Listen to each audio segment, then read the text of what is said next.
So previous class we CNN architecture. So you have seen already this part.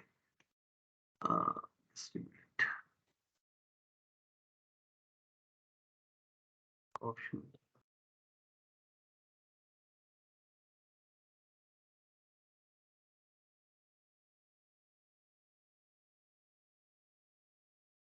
Just wait.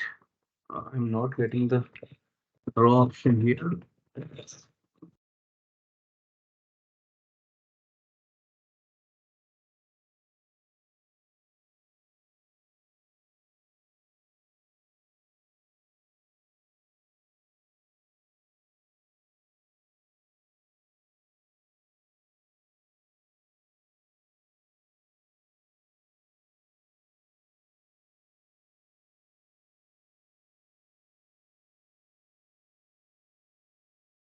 तो कौन सी वाला है?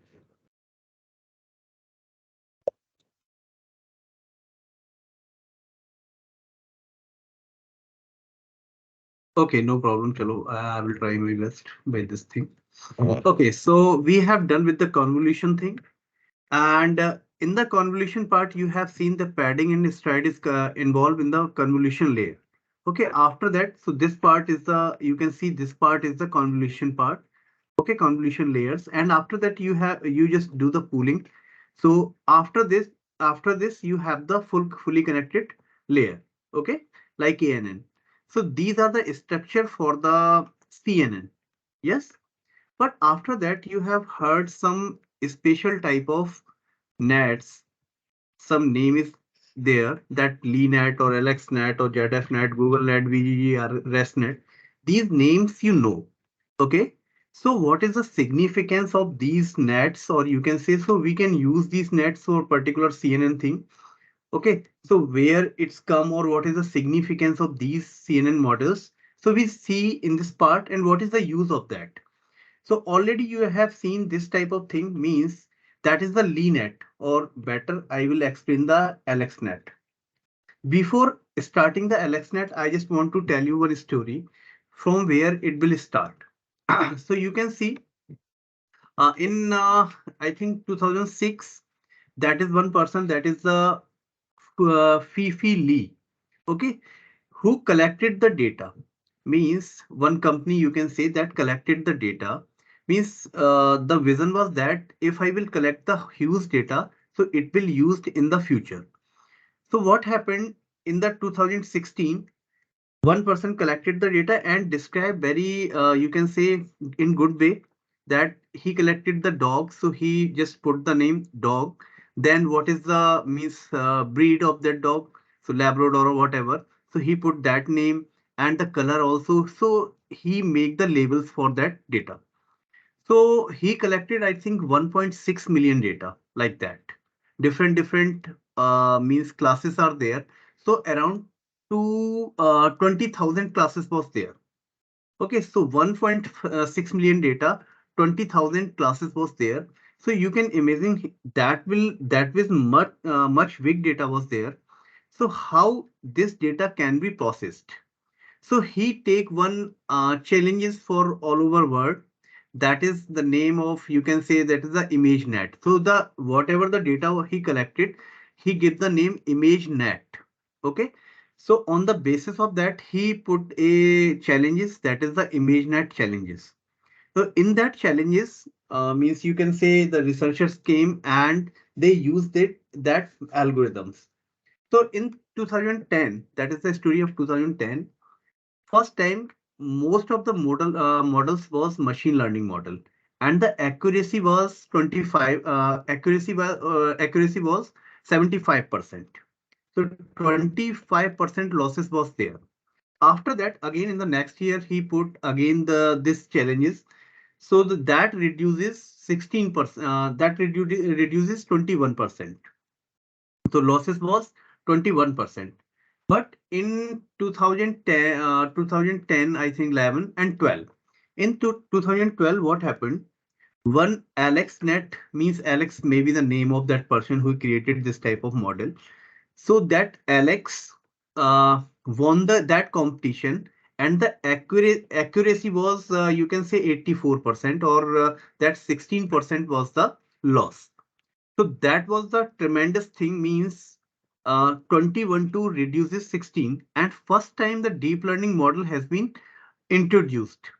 So this type model has been introduced. You can see this part. This is the convolution layer here, that 11 by 11 means you can see this is the size of the images. And after that, this type of convolution layer has been used. After that, max pooling, 3 by 3 max pooling has been done. So that is the this is the, you can say, this is the size of that layers he used. After that, this type of fully connected model he used. And in this challenges, the data was give me 1 minute. Yeah. Yes, ma'am. Wednesday. Okay. So what happened? The data the company has given only the subset of the given data. So the data was, I think, that was the 1 million, and not 1 million, that is means lesser than that. And the classes was only the 1000 classes. So he get the accuracy of the model has a accuracy of that 84% with the classes of 1000. Okay, but that is the tremendous changes in the future of the machine learning, and we got one type of deep learning thing in by this model. So अभी भी बहुत use होता है इस type का model. Okay, so this is the first model you can say that comes in the picture, and we got. So जो हमारे पास data था, so you can imagine, so जितनी भी activity you can see in the by your eyes in the day by day activity, so that data they have created. Like you can say that is your table, your means books or whatever, dogs, animals, trees. This type of data they have been created.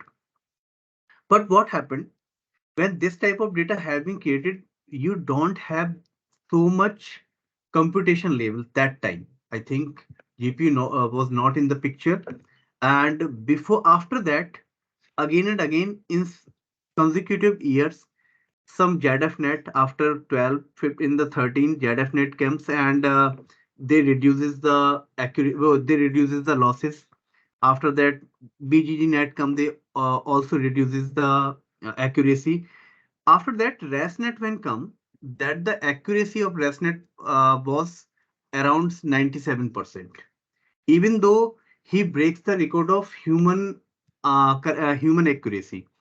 When he applied that model or that pictures or images to the shows the human, what happened? That accuracy was the 95%, and the ResNet get the accuracy of the 97%. So that was the better accuracy than the human also. So that is in 2015. That is the tremendous, you can say, the evaluation of the deep learning. After that, you can see that is the era of deep learning till now. So everyone is working in the deep learning, even though you are getting the better model, or you can say light model. That mobile net you can see here, that mobile net is the lighter version of these you can say models, or you can use either any model.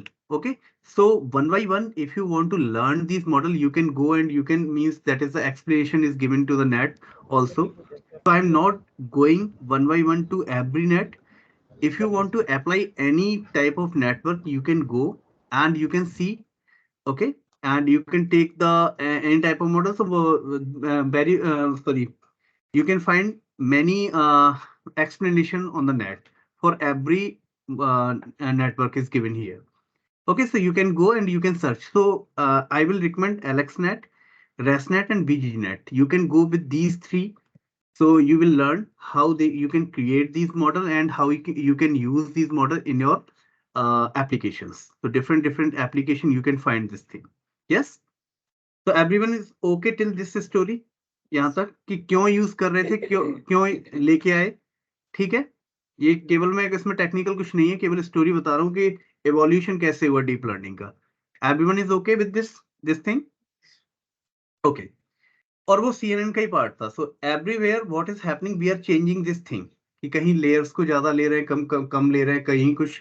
तो जिसने जो model बनाया, जिस company ने जो model बनाया, उसी के नाम से वो मॉडल का नाम हो गया. यस. तो this is the thing. But अच्छा, इसका यूज क्या था आफ्टर दैट? ये हो गया कि इतने बड़े मॉडल को, सबसे अच्छी बात थी कि बीजीजी नेट के बाद हम लोग जीपीयू यूज करना स्टार्ट हो गए. In VGG net first time GPU used, after that ResNet और सभी में जीपीयू यूज हो रहा है. तो स्टोरी के बाद क्या हुआ कि अगर हम इतने बड़े मॉडल को हम लोग यूज कर रहे हैं और आंसर जनरेट कर रहे हैं, तो व्हाट इज द एडवांटेज, कि इस चीज का एडवांटेज क्या होगा? So that advantage will come in the picture when you will learn the transfer learning. कि इन मॉडल्स को हम कहाँ यूज कर सकते हैं. आपने एक मॉडल को ट्रेन किया, देन उसका बेनिफिट क्या होगा? वो तो अगर एक आंसर दे दिया और ये केवल एक मॉडल एक आंसर दे रहे हैं, तो अगली बार इसका यूज हो सकता है या नहीं? Okay. So then the transfer learning came in the picture. Okay. आज ये नहीं कर रहा है, एक सेकेंड रुकना, I am trying again.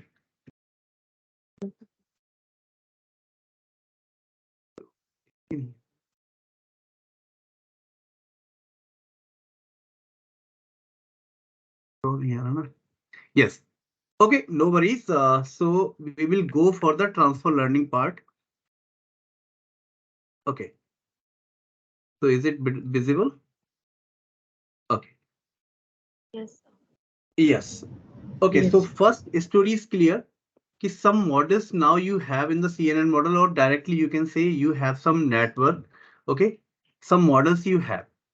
But अब कोई मॉडल आपके पास है, तो सबसे पहले दिक्कत क्या हुई उसको समझते. Problem with the train your own model. कोई मॉडल आपने यूज किया, उसमें क्या प्रॉब्लम आ रही थी?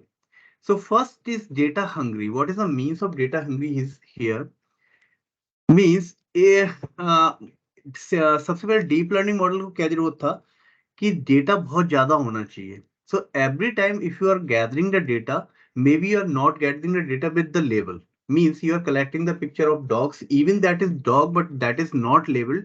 तो आपको एक आदमी बैठाना पड़ेगा, वो डॉग को टैग करे कि that is dog, or that is means that is the breed of that dog, that is the color of that dog. So company कुछ काम कर रही थी इस तरीके का, तो वो टैग करवा रही थी, but again that is the cost जो उसकी थी बहुत हायर हो गई थी. इवन दो कंप्यूटेशन आ गया था, जीपीयू आ गया था, but again and again model take them lots of time. और आपने एक एल्गोरिदम को ट्रेन कर दिया, जैसे एक मॉडल को ट्रेन कर दिया, बीजीजी नेट को ही बोलता हूँ, you use the VGG net and उसको ट्रेन कर दिया. अगेन उस मॉडल को जब हम ट्रेन करने गए किसी दूसरे डेटा सेट के साथ में, then again it is taking more time. ठीक है, कि एक बार ट्रेन किया उतना ही टाइम आपको फिर से लगने वाला है. ओके, मान लो उसको 24 दिन लगे, तो 24 दिन वो अगले दिन अगली बार भी लगने वाले हैं उसको. उसके बाद आपका रिजल्ट आ रहा है दूसरे डेटा सेट पे. So that is the problem. So इस प्रॉब्लम को रिड्यूस करने के लिए already you I have discuss this part. Means we have the different type of pre train model. Okay, ये हमने मॉडल ट्रेन करके अपने पास रख लिए हैं. एलेक्स नेट है, रेस नेट है, वीजी नेट है, डिफरेंट डिफरेंट टाइप के मॉडल्स हम लोगों ने रख लिए हैं ट्रेन करके अपने पास. अब इनका यूज क्या हो सकता है? What is the use of these pre train model? तो इसको कितने लोग जानते हैं? Who is this? नाम तो लिखा ही है वैसे. That is Andrew Ng. बड़ा नाम है अभी भी मशीन लर्निंग और डीप लर्निंग मॉडल्स के लिए. That is Andrew Ng. बहुत सारा अभी भी वर्क कर रहा है. चैट जीपीटी, इमेज जीपीटी पे वर्क कर रहा है अभी. तो यू कैन सर्च के इसको सर्च करके यू कैन सी कि इमेजेस को दोगे तो डिफरेंट टाइप की इमेजेस अभी जनरेट करने के लिए इसमें कुछ कोड वोड लिखे भी है. तो उसने उसी ने बोला कि if you are working on the कुछ टाइम बाद डीप लर्निंग के अलावा you will go to the transfer learning. की ट्रांसफर लर्निंग का सबसे तेज हमारा क्या क्या क्या बोल सकते हैं इसको, कि मींस ग्रोथ होगा. Okay. So first supervise learning का ग्रोथ होता रहा है, आपने देखा है अनसुपरवाइज लर्निंग का. सो transfer learning going graph in between of these, और ये बहुत तेजी से आगे भी बढ़ रहा है. ओके, तो जस्ट ये स्टोरी है यहाँ पे. अच्छा, अब वर्किंग हम लोग देखते हैं कि किस तरीके से वर्क करता है. So you can understand this is your model, normal model. So some convolution layers are used. Input is here, pooling is here. Again, second layer, third layer, fourth layer, fifth layer. So 5 convolution layer are here. After that, that is the dense model, or you can see that is the fully connected layer is here. सो इस तरीके का आपका एक CNN model बन रहा था। इसको मैंने मान लो मैं एग्जांपल ले रहा हूँ, दैट इज द एग्जांपल चल रहा है अपने आप ही। Okay, so that is the example of BGG model, BGG 16 model. Yes, so two type of thing you can see, that is the convolution base. This part you can see, this is the convolution base. Okay, here to here, the convolution layer, you can say convolution base, and this part, okay, this part, that is the fully connected part, or it can use for the classification purpose. You can understand this problem like अगर binary problem में ले रहा हूं तो क्या है, एक cat का है, एक आपके पास डॉग के पिक्चर्स हैं, उसको क्लासिफाई करना है। ओके, कैट एंड डॉग के। So now you can see कि सर दो पार्ट में हमारा डिवाइडेड है। ओके, अब यहाँ पे अगर बताओ मैं BGG नेट को अगर यूज करता हूँ तो इसका कोई आंसर जनरेट हो जाएगा, और इसकी एक्यूरेसी मान लेता हूँ कि 95% आ गया, कि 95% है। अच्छा, मुझे अपने रिकॉल करके बताओ, when I am asking about the this layer, इस लेयर पे हमारा क्या वर्क होता था नॉर्मली? अगर मैं यहाँ इनपुट देता हूँ फीचर्स के, every time I am telling you every convolution what is doing, that is finding the features. Okay, feature extraction के काम आ रही है। सो फर्स्ट लेयर किसके काम आती थी? Feature. Again and again all the layers are features extraction, but मैंने एक वर्ड बताया था आपको कि क्या चीज निकालते हो फर्स्ट लेयर में, what thing you are finding, that is the primitive features, और you can say edges. Okay, अब सेकंड लेयर में क्या होगा, इन एजेस से मिला के कुछ एक थोड़ा सा, अगर एजेस यहाँ पे हमारा एजेस इस तरीके से आया है, इस तरीके से आया है, तो some in the second layer you will get some shape like this, like this. Yes, and the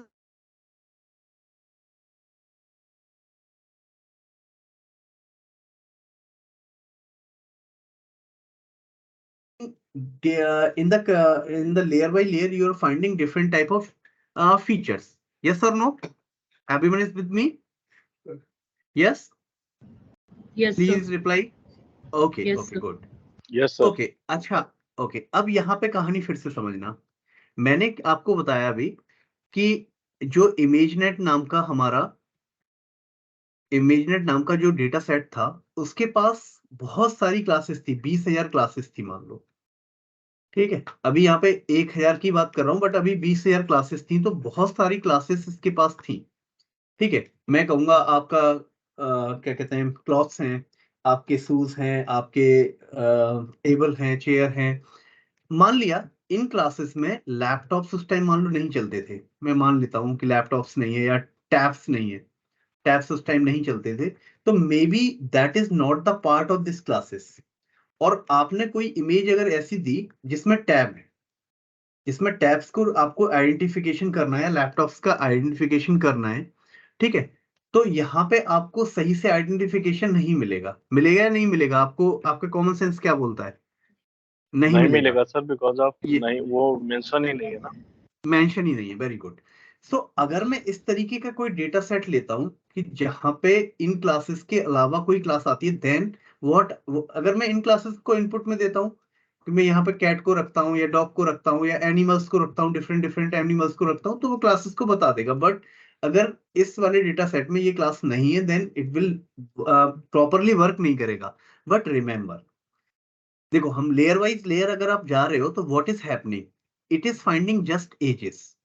तो मैं लैपटॉप्स की भी अगर एजेस और टैब्स की भी अगर एजेस निकाल रहा हूं, तो इट विल फाइंड कि आपका लैपटॉप ऐसा है तो ये एजेस निकाल के दे देगा, कुछ ना कुछ ये लेयर वर्क करेगी।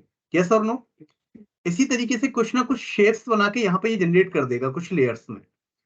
तो यही रिसर्चर्स ने यही सोचा कि एक बार मैंने 30 दिन लगाए इस अपने एलेक्स नेट को, सॉरी ये बीजीजी नेट को ट्रेन होने में, 30 डेज यूज किए, तो इस 30 डेज की ट्रेनिंग हो गई। मींस ट्रेनिंग का मतलब फिर से बताओ मुझे क्या होता है, कि आपके पैरामीटर्स में वेट्स, ज्यादातर वेट्स होता है और बाइस होते हैं, है ना, ये पैरामीटर आपके ट्रेन हो गए, मींस इनकी कुछ वैल्यू आ गई, ट्रेनिंग हो चुकी है, means you have some value of these parameters. Yes और नो? तो वो फिक्स वैल्यू आ गई।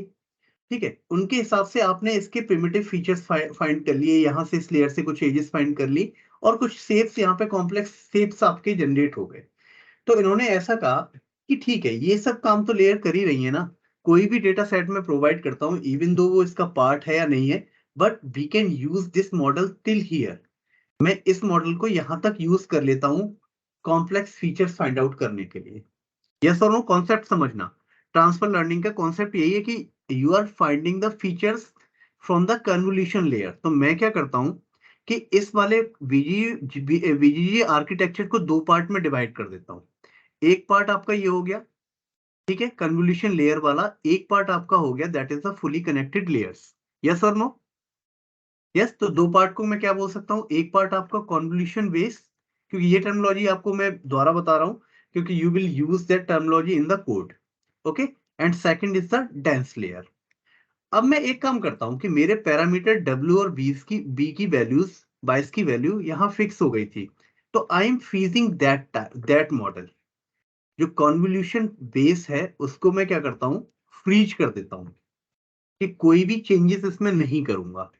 एंड इस लेयर को कि आपके पास नया डेटा सेट भी आता है, मैं डेंस लेयर को, फुली कनेक्टेड लेयर को क्या करता है, अपने यहाँ पे 3 लिए, कोई जरूरी नहीं है, you can take 5, you can take 10, you can take 2, you can take 1, whatever your, this is your own model. केवल मैं इस मॉडल को चेंज करूंगा, this will be your model यहां से यहां तक। Yes, and this will be freezed. So you can say sir whatever we have done, whatever the time we have taken to train this BG16, और मैं इसको freeze करने का मतलब है इसके पैरामीटर्स को टच नहीं कर रहा, इसके पैरामीटर्स को चेंज नहीं कर रहा। whatever the parameter will come here, that will only change. Okay, that will only change, these parameter will not change. So it will provide you some features and you will put these features in this picture, and according to that you will get the answer in the output layer. Yes, so the FC layer you will change, you will freeze the convo base. Everyone is okay with this thing? Clear है सबको? Yes, sir. Yes, sir. Very good. So what you are doing, you are changing only this part. Okay, so this is the one thing. ये भी तरीका दो type से होता है transfer learning में, ये पार्ट भी दो तरीके से होता है। फर्स्ट जो मैंने अभी बताया that is the features extraction, only this part will be changed. Okay, that fully connected will be changed. Second is also that is the fine tuning. In fine tuning, what we are doing, we also take one last convolution layer. जो भी last convolution layer as a input यहाँ work करेगी dense layer के पास वाली, you will also take this layer for the changing purpose. You will freeze only this part. So here you can say that is 1 to 5 layer you have, you will freeze only 1 to 4, and last layer will also work. You can change this layer. Okay, you can change this layer and you can change the fully connected thing. So that is the fine tuning. Sometimes आप feature extraction से भी काम चला लेते हो, and sometimes you can do for the fine tuning. So you will take one convolution layer as you will change that part. You will not freeze this part. So that is written, you will not freeze this part. Okay, so this part will be changed only. Everyone is clear on this part? Okay, so this part is non-freeze part and this part is freeze part. Yes, so how you will अभी मैं आपको दिखाऊंगा। अभी same model मैंने यहाँ पे ले रखा है कि 5 लेयर्स है आपके पास, you have the 5 layers, and इसको अगर मैं इसको टॉप पार्ट भी बोलता हूँ, इसको top means this is, if you will see, this is the top part, this is the convo dense, sorry, convo base. Okay, this is the convo base. Okay, so top part will be false. Okay, कि आपने जो ये वाला part है इसको आप क्या करोगे, फ्रीज नहीं कर रहे हो, other part you are freeze. Okay, so वहां फॉल्स लिखने से काम हमारा हो जाता है। यस, अगेन फाइन ट्यूनिंग में हम लोग समझा चुके हैं कि you can take this part as a fine tuning. Yes, so अब फायदा क्या हुआ यहाँ पे देखो, दो फायदे हुए, और ट्रांसफर लर्निंग क्यों बोल रहे हैं ये समझ आया, because you are taking the help of some pre trained model. आपने उस प्री ट्रेन्ड मॉडल से क्या किया कि उसकी हेल्प से आपने फीचर्स द्वारा नहीं निकाले। अदरवाइज क्या होता, आप अपना मॉडल डालते, आप फिर से ये वाली लेयर को पूरा इस तरीके से बना रहे होते और यहीं से ट्रेन करना स्टार्ट करते। मान लो इसमें 2 लाख जो भी है, 2 लाख पैरामीटर्स हैं, एक रैंडम नंबर ले रहा हूँ, 2 लाख पैरामीटर है और इधर आपके मान लो 3000 पैरामीटर्स हैं। ठीक है, तो ये 2 lakhs यहाँ पे ट्रेन होते, फिर ये 3000 यहाँ पे ट्रेन होते, तो again you are taking more and more time. अब आपको क्या जरूरत पड़ी, 2 lakhs को आपको फ्रीज कर दिया, means you are not changing 2 lakhs parameters, you will change only the 3000 parameters. तो आपका यहाँ पे इतना टाइम बच गया। और जब हमने रिजल्ट्स देखे तो you will find that result will be the best result, कि हमारे रिजल्ट उतना ही मैच हो रहे थे जितना हम टाइम लेके भी काम कर रहे थे। Yes, so that is the transfer learning. You are using the pre-trained model, and on the basis of that pre-trained model, you can means get the answer according to change with the dense layer, or you can say fully connected layer. Okay, when you are going for that fine tuning, you can take one more layer for you are not freezing that part, and you can use the fine tuning. Yes, so this is the concept for the transfer learning part. इसका use बहुत हुआ, इसलिए तभी तो आपने देखोगे बहुत सारे पेपर में वो लोग लिख देते हैं, जब आप पढ़ रहे होगे कि बीजी नेट यूज किया, रेस्ट नेट यूज किया है, एफजेड यूज कर लिया, डिफरेंट डिफरेंट टाइप के मॉडल्स उन्होंने यूज किए और डिफरेंट डिफरेंट आंसर्स निकालते गए। So what they are doing, they are using only changing this layer one by one. Okay, एक बार उन्होंने वीजीजी यूज किया, सेकंड टाइम पे उन्होंने रेस्ट नेट यूज कर लिया, थर्ड टाइम पे मोबाइल नेट यूज कर लिया, different model, and again you are getting the accuracy. तो बहुत सारे टाइम पे हम जब पेपर बनाते हैं, तो अगर कोई मशीन लर्निंग में लिख रहा है तो बहुत सारी एक्यूरेसी जब लिखते हैं अलग अलग मॉडल्स की, तो यू कैन फाइंड कि कौन सा मॉडल अच्छा हो सकता है, और क्या कहते हैं वो दिखने में भी पेपर में भी अच्छा लगता है, कि आप लोग ग्राफ जनरेट कर लेते हो डिफरेंट डिफरेंट टाइप के, कि वहां पे तो वो थोड़ा सा हमारा वेटेज बढ़ाता है कि बहुत सारे मॉडल्स यूज किए। यस, सो अब आपको ये समझ आया, जिसको भी नहीं पता था कि how can you can use the different type of model using the transfer learning. Everyone is clear on this point concept wise? अभी थोड़ा सा मैं दिखा भी दूंगा कोड। यस सर, ये मर्ज भी कर सकते हैं क्या, मॉडल, 2 मॉडल्स को मर्ज करके? हाँ, that is the different concept, that is okay. मैं यहाँ पे थोड़ा सा आपको वो करूंगा कि यू आर सेइंग कि सर 2 मॉडल, यहाँ पे देखो, अगर तुम यहाँ बात कर रही हो कि सर मैं ये चेंज करना चाहती हूँ, एक चीज ये होती है, देखो अगर ये पेन चलेगा तो I can show you, sorry, एक चीज ये होती है, ये इस पे वर्क नहीं कर रहा है, ये only it is working on that part, so I have to okay, कि आपने एक मॉडल लिया, मैं एक कहता हूं बीजीजी नेट, ठीक है, एक मॉडल आपका क्या है, रेसनेट ले लिया, आपका इनपुट कुछ था यहाँ पे, सॉरी इनपुट था नॉट नेट, ये इनपुट है, तो आपने एक मॉडल ये यूज किया और ये मॉडल कुछ आउटपुट यहाँ पे जनरेट करेगा, एक मॉडल ये किया और ये कुछ आउटपुट आपका जनरेट करेगा।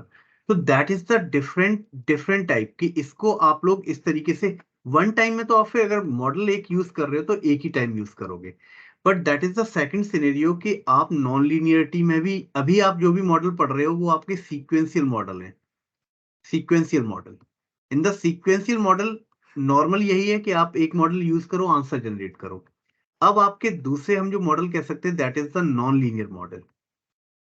ओके, नॉन लीनियर मॉडल में क्या है कि you can use one layer here, जो भी इसके आंसर आए, इसके आंसर आए, वो यहाँ पे एक इनपुट में लगा के और फुली कनेक्टेड लेयर को यहाँ पे प्रोवाइड कर दें। ओके, और वो आपके आउटपुट जनरेट करे, तो you can use like that. Okay, और कभी कभी हमारे सीक्वेंशियल में आप ये बोल रही हो कि सर बीजी नेट यहाँ पे यूज कर लिया, आफ्टर दैट रेस्ट नेट, हाँ यूज कर सकते हो, बट डायरेक्टली यूज करोगे, कन्वोल्यूशन लेयर यहाँ ले सकते हो, उसके बाद एक लेयर और ले सकते हो, क्योंकि that is the part again the convolution convo base. Okay, that is the part of convo base. Okay, तो मैं कॉम्प्लेक्स स्ट्रक्चर के लिए बता रहा हूं कि either you can use go for this thing, तो ये आपका सीक्वेंशियल हो जाएगा, ये आपका नॉन लीनियर मॉडल्स हो जाते हैं। Okay, so you can use this way also, कि हम यहाँ पे वर्क करें और यहाँ पे फिर एक फ्लैटन करें और उसे फुली कनेक्टेड लेयर से शो कर दें सीएनएन के लिए। यस, इज इट ओके बेटा, यही पूछ रहे थे आप ना? हाँ तो जी you can use this type of thing. बस ये है कि आपका बहुत कनेक्टेड हो जाएगा। अगेन इनको आपको फिर पूरा फ्रीज करना पड़ेगा कि इनके जो भी आंसर डब्ल्यू के हैं, इनके जो भी आंसर डब्ल्यू के हैं, वो आपको फ्रीज करके रखने हैं।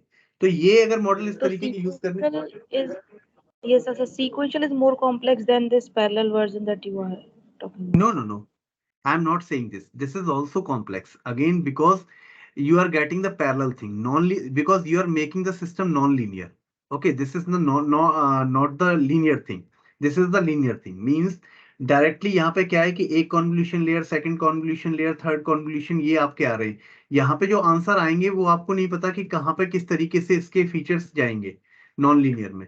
So that may be the more complex, this may be the more complex, not this one. Okay, अगर जनरलाइज आंसर देना है, इवन दो कि दो दो आप क्या कहते हैं कनेक्ट कर रहे हो दो उसको, तो कोई ऐसा डेटा होगा जो बहुत ही ज्यादा कॉम्प्लेक्स होगा, तभी आप इस तरीके के वर्क करोगे तो बेटर होगा। अदरवाइज करके देखोगे तो एक्यूरेसी आसपास ही रहने वाली है। और कभी कभी क्या होता है, ज्यादा अगर मॉडल यूज कर रहे हो तो वो सभी ओवरफिटिंग का हमारा सबसे बड़ा चक्कर होता है मशीन लर्निंग में, कि अगर हर एक डेटा को अगर ये याद करने लगा, ओके, तो आपका फिर सिस्टम खराब हो गया। मीन्स आपने दोनों याद करवा दिए, बीजी नेट भी लगा दिया, रेस्ट नेट भी लगा दिया, तो पता चला कि आपका सिस्टम ऐसा कुछ बन गया है कि वो सभी डेटा को याद कर ले रहा है। जो भी आप डेटा प्रोवाइड कर रहे हो, आप मॉडल में कुछ भी प्रोवाइड कर रहे हो टेस्टिंग के लिए, तो उस पर आपका रिजल्ट अच्छा नहीं आ रहा। तो ओवरफिटिंग की प्रॉब्लम हमें बार बार चेक करनी होती है कि लगाने को लगा सकते हो, बट ओवरफिटिंग सिस्टम में नहीं आनी चाहिए। Are you clear on this point? Yes. Yes. सो ये तो हमेशा याद Thank you. रखो, ओवरफिटिंग तो किसी भी सिस्टम में हमारा ठीक नहीं होता। यस, ठीक है बेटा, everyone is clear on this point. तो मैं आपको Yes. एक बार इसका थोड़ा सा मैं आपको ये दे भी दूंगा, वैसे मैंने लगा भी रखा है कि यू कैन चेक एक कोड, आप लोग इसको चेक कर लोगे, लास्ट में है ये जो लाइन लिखी है ना, इसको आप लोग चला के देखना, तो आप लोगों का फाइन ट्यूनिंग का ये है, और ये वाला जो कोड है ये आपका इसका होगा नॉर्मल फीचर्स एक्सट्रैक्शन का। ओके, तो मैं पहले ये वाला दिखा देता हूँ, इसको कॉपी कर लेते हैं। सर ये लिंक ग्रुप पे भी शेयर कर दीजिए प्लीज। नहीं, पीपीटी में शेयर करता हूँ ना, पीपीटी में डला ही हुआ है ना? ठीक है बेटा, okay, yes, so you can see this part. ये वाला है, अभी एक सेकंड में आ जाएगा। ओके, सो क्या एक प्रॉब्लम है कि हमें कैट और डॉग का प्रॉब्लम, बाइनरी प्रॉब्लम मैंने ली है। ओके, कैट एंड डॉग को डिवाइड करना है, क्योंकि यही मिला था मुझे नेट पे, तो मैंने वो अभी यूज कर लिया। फर्स्ट थ्री ये जो आपके लिखे हुए हैं, ये जस्ट लिखा हुआ है कि कैगल पे एक डेटा है, वहां से जिप फाइल में हम लोग डेटा ले आए। क्योंकि मैं रन नहीं कर रहा हूँ, पता नहीं कहाँ एरर आ जाए, तो रन करके नहीं देख रहा हूँ। जस्ट वो जिप फाइल हमारी आ रही है और दो पार्ट में डिवाइड हो रहा है। Yes, just give me 1 minute. Okay, I will call you. Just I am taking class. Yeah. Okay. Yes. So यहाँ तक हमने डेटा को कलेक्ट किया है, that is the test data and the training data. Yes. So these 3 lines. So you can check.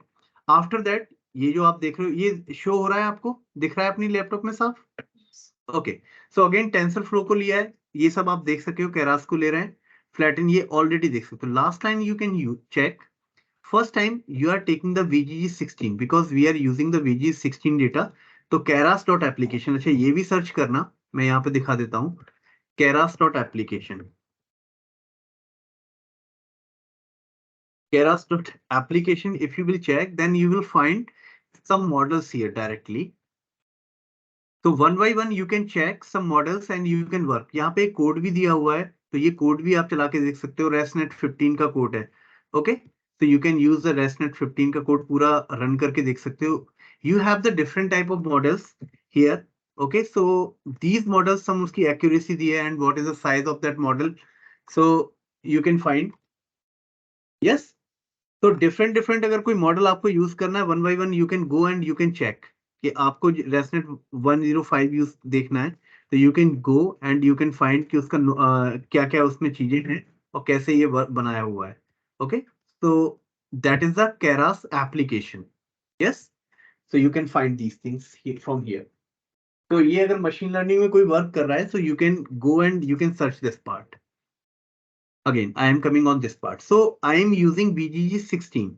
Okay. And BGG 16 में मैंने क्या किया है? Again, I am doing same thing जो मैंने आपको दिखाया था. Include top false means dense layer को अभी मैं क्या कर रहा हूँ? Dense layer को केवल वर्किंग के लिए बना रहा हूँ. जो मैं बनाऊंगा अदर लेयर को I am freezing that part. Okay. ImageNet में मैंने क्या किया? इंक्लूड टॉप को फॉल्स कर दिया कि वो फॉल्स हो जाए अभी के लिए, क्योंकि वो वर्क ना करे. ओके. जैसे मैं पीपीटी में दिखाया था, फॉल्स का मतलब क्या हो जाएगा? This is not working now, that top model. Okay, only this part is working. Okay. फिर इसका आप लोगों को VGG 16 का दिखा दिया है कि लेयर वाइज लेयर कितने इनपुट हैं. ओके. और उसमें कितने पैरामीटर्स हैं. फर्स्ट लेयर में तो पैरामीटर इनपुट में पैरामीटर्स होते नहीं, इनपुट में तो 0 आ रहा है. उसके बाद आपके ये फर्स्ट में सेकंड में इतने लेयर्स हैं. इसी तरीके से आप देखोगे डिफरेंट डिफरेंट पैरामीटर्स, उनकी वैल्यूज यहाँ पे लिखी हुई है. अगेन मॉडल आप सीक्वेंशियल यूज कर रहे हो. ठीक है. ये मॉडल जो बनाया है दैट इज योर मॉडल.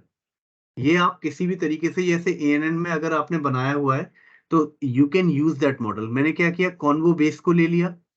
ठीक है. जो कॉन्वो बेस था पूरा BGG 16 का, उसको यूज कर रहा हूँ, उसको फ्लैटन कर रहा हूँ और इस लेयर में 256 का लेयर बना के उसे प्रोवाइड कर रहा हूँ. हिडन लेयर हमारा कितना है? 256 का है. और उसके बाद हमारा आंसर सिग्मॉइड में 1, क्योंकि बाइनरी प्रॉब्लम लेके चला हूँ डॉगर कैट की, तो वो हमारा सिग्मॉइड फंक्शन यूज कर लिया. अगर आपकी मल्टीपल प्रॉब्लम है तो क्या यूज करते हो? सॉफ्टमैक्स. और आपकी रिग्रेशन प्रॉब्लम होती है तो क्या यूज करते हो? जल्दी बताओ. Linear. Okay, so remember this thing: when regression problem, linear; when binary, that is the sigmoid; and when you are using the multiple class, then that will be softmax. Yes. Again उसने model summary करके दिखा दिया. तो model summary में केवल उसने BGNet में total parameters इतने थे, ये फ्रीज कर रखे थे आपने, and new parameter dense layer में इतने आ गए और ये जनरेट हो गए जो भी है. ओके. सो अगेन इतने पैरामीटर्स में इतने पैरामीटर आपको क्या करने हैं? रन ही नहीं करने. ओके. अब मैंने क्या किया? कॉन्वो बेस को, अभी नहीं, सॉरी, कॉन्वो बेस ट्रेनेबल को मैंने क्या किया? फॉल्स कर दिया. मींस मैं इतनी लेयर को काम ही नहीं करवा रहा हूं. इनके पैरामीटर्स को क्या कर रहा हूं? इनके पैरामीटर को फ्रीज कर रहा हूं. Yes. So freeze word you can use, you can take here. Again ये फिर मैंने क्या किया कि इमेज सेट से जो ट्रेनिंग डेटा सेट और टेस्टिंग डेटा सेट, दो डेटा सेट में यहाँ पे डिवाइड कर दिया है. वही फोल्डर बनाने के लिए ये होता है, तो फोल्डर आपने बना लिए हैं यहाँ पे. ओके. तो यहाँ पे क्लासेस कितनी होगी? 20,000 classes for training and 500 classes for the testing purpose. Okay. उसके बाद उसे नॉर्मलाइज कर लिया है. इमेज को नॉर्मलाइज करने का मतलब आपकी 0 to 255 आपकी इमेजेस का दिया था पार्ट, उसको हमने बाइनरी में कन्वर्ट कर लिया. मीन 0 1 की वैल्यू आपकी जनरेट हो गई. तो इमेजेस को हमने और नॉर्मलाइज कर लिया, बिकॉज उससे हमारी टाइम कॉम्प्लेक्सिटी नहीं कहेंगे, मीन्स जो आपका GPU कम लोडेड रहेगा. Okay. So I am changing that part, divide by 255, तो वो बाइनरी में कन्वर्ट हो गई. नाउ जिस तरीके से हम लोग नॉर्मल यूज करते थे अपना मॉडल को, उस तरीके से यूज करेंगे. यहाँ पे मॉडल कंपाइल कर लेंगे. ऑप्टिमाइजर डिफरेंट डिफरेंट टाइप के मुझे ऑप्टिमाइजर पढ़ाने थे, लेकिन अभी अभी याद रखो कि आप एडम ही यूज कर रहे हो. मोस्टली एडाग्रेड या एडम यूज करते हैं, तो एडम को यूज कर रहे हो. ठीक है. लॉसेस आपने क्रॉस एंट्रोपी ले लिए और एक्यूरेसी का ग्राफ बनाना स्टार्ट कर दिया. तो जस्ट ट्रेन करोगे मॉडल को. एपॉक आपने 10 एपॉक के बाद बोल दिया कि आपका रुक जाए. ओके. तो हिस्ट्री से आप लोग ये रन करोगे, देखोगे, और इस मॉडल को आपने देखा कि this is the answer. Answer कुछ भी हो, मैं आंसर के में वरी नहीं हो रहा हूँ. अच्छा, मुझे बस ये बताओ, यहाँ इस आंसर को देख के आपको समझ आता है कि यहाँ पे क्या हुआ होगा? अगर डिफरेंसेस बढ़ते जा रहे हैं तो क्या होता है? अगर आपकी ये ट्रेनिंग एंड वैलिडेशन में आपका डिफरेंसेस बढ़ता जा रहा है, तो you can say that is the overfitting. Overfitting. Yes. Very good. Losses और मींस ये कह सकते हैं, लॉसेस और ट्रेनिंग में आपका अगर डिफरेंस बढ़ता जा रहा है तो that is the overfitting part है. कि इस पार्ट में जितना डिफरेंसेस आता जाएगा तो ओवरफिटिंग की तरफ जा रहा है. समहाउ ओवरफिटिंग यहाँ पे है, हमें उसके लिए वरी नहीं हो रहा. वो तो डेटा जिस टाइप का है उस टाइप से हो सकता है. उसके भी अलग तरीके हैं. अगली क्लास में मैं ऑगुमेंटेशन पढ़ाऊंगा कि यू कैन, एक लाइन का ही 2 लाइन का ही कोड होता है ऑगुमेंटेशन का. मींस जो डेटा अभी शायद कम डेटा की वजह से, या फिर सेम डेटा कम उस तरीके का है, इस वजह से हमारे सिस्टम में प्रॉब्लम आ सकती है, ओवरफिटिंग हो रही है, तो we can create the data. So that is the data augmentation, you can create the data. Okay, तो उसकी एक 2-3 लाइन में हम लोग ऑगुमेंट भी करते हैं डेटा को, उसका भी कोड है एक्चुअली, ऑगुमेंटेड डेटा का भी कोड है।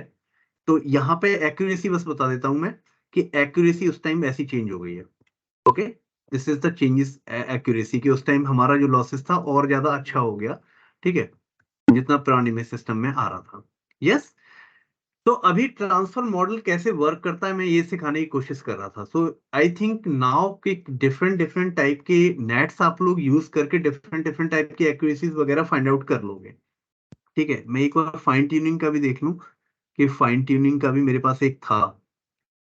Okay, I think just wait, हाँ यही है।